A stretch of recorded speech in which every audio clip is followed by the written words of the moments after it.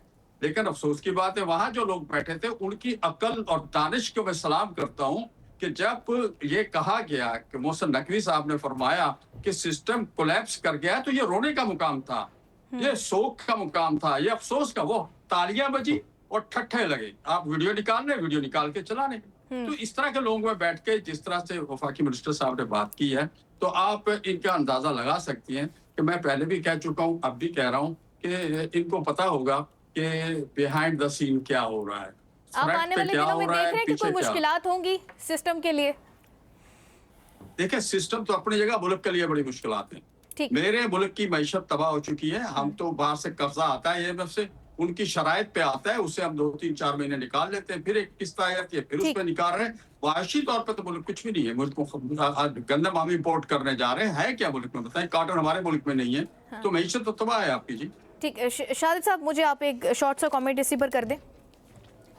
देखिए, सबसे पहली बात तो ये है कि जितनी पॉलिटिकल पार्टीज़ हैं उनकी क़यादत जो फ़ैसला करती है वही उसी फ़ैसले के तहत लोग इकट्ठे होते हैं और यकीनन इक़्तिदार के लिए लोग पॉलिटिक्स करते हैं। मैं समझता हूँ PDM में असलम गौरी साहब की पार्टी जो है वो हमारे साथ PDM में पलसर इक़्तिदार रही। बाद में अगर जो है किसी पार्टी के साथ कोई उनका PML के साथ उनकी एडजस्टमेंट नहीं हो सकी तो वो अलग बात है। ये एक हकीकत है कि पाकिस्तान जो है अंदरूनी तौर पर इस वक्त जो हमारी माशियत की सूरत हाल है या अंदरूनी जो अवाम गरीब लोग हैं उनकी जो सूरत हाल है उस पर हमें तवज्जो देने की ज़रूरत है। लेकिन बात यह है कि आलमी तौर पे अगर आप देखें, अगर आप जो है फोर्सेस के हवाले से, सरहदों के हवाले से देखें तो पाकिस्तान को अल्लाह ने बहुत ज़्यादा इज़्ज़त बख्शी है। लेकिन अगर आप जो है 10 अप्रैल 2022 के बाद जो पाकिस्तान देखें उस वक्त हम कहाँ पे खड़े हुए थे और आज हम कहाँ पे हैं, तो मैं समझता हूँ हम थोड़ा बहुत आगे बिल्कुल गए हैं। हमें कोशिश करनी चाहिए, जमहूरियत की पटड़ी चलनी चाहिए। हमारा सिर्फ कहना ये है कि इलेक्शन फ्री एंड फेयर होने चाहिए।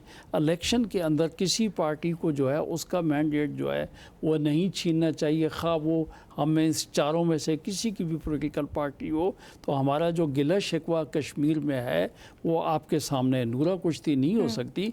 कोई अपनी जो है पॉलिटिकल पार्टी जो है अपने इक़्तिदार की खातिर इस किस्म की कोई सूरत हाल नहीं करेगी। बहरहाल जिन लोगों की जो अपना सिस्टम हो या अपना उनका तरबियत हो या कुछ हो तो उस हिसाब से करते हैं। लेकिन पाकिस्तान पीपल्स पार्टी तो असूल के लिए अपनी जान देने के लिए भी खड़ी हो जाती है और हम जमहूरियत के लिए आगे आए हैं और जमहूरी निज़ाम के लिए हम खड़े रहेंगे। वैसे मुझे याद आ रहा है शफकत अवान साहब, आपने बाकायदा तौर पर एक प्रोग्राम में कहा था ना कि अगर पीपल्स पार्टी को इतने इख्तिलाफात हैं तो बिलावल भुट्टो साहब ने भी हाथ बढ़ाया था आप लोगों की तरफ, तो आपने ही कहा था ना कि आईनी ओहदे छोड़ दें तो आप लोग रेडी हैं। इस तरह की ऑफर मेरे ख्याल है आपने दी थी, मुझे याद आता है। आए अपोजिशन का किरदार अदा करें। हम तो सारी पार्टीज़ को ये दावत दे रहे हैं कि आएँ और इस मुल्क को बचाने के लिए और गरीब आदमी के लिए आएँ हमारे साथ अपोजिशन में। मेरे बड़े भाई शहादत अवान साहब 10 अप्रैल 2022 का जिक्र कर रहे थे, तो बिल्कुल पाकिस्तान इतना आगे गया है कि 6.2 पे GDP थी, आज 3 पे है। खतरा गुर्बत 21% पे था 9 अप्रैल 2022 को, आज 50 को टच कर रहा है। ज़राअत का भट्ठा बैठ चुका है। सनत जो है वो 50-60% मुल्क में बंद हो चुकी है। बाहर से सरमायाकारी जो है वो बिल्कुल नहीं आ रही। हमारी जो एक्सपोर्ट है वो बढ़ रही है, एक्सपोर्ट कम हो रही है और इंपोर्ट जो है वो दिन ब दिन बढ़ रही है। हम ज़री मुल्क होने के बावजूद गंदम बाहर से मंगवाने के लिए अब फिर तैयार हैं। तो ये हमने सफर किया है इन 4 सालों। ठीक हो गया, बहुत शुक्रिया तमाम मेहमानों का प्रोग्राम में ज्वाइन करने के लिए। इसी के साथ नाज़रीन प्रोग्राम का वक्त खत्म हो गया। अपनी मेज़बान ईमान नवाज़ को दीजिए इजाज़त। अपना ख्याल रखेगा। अल्लाह ने के बान।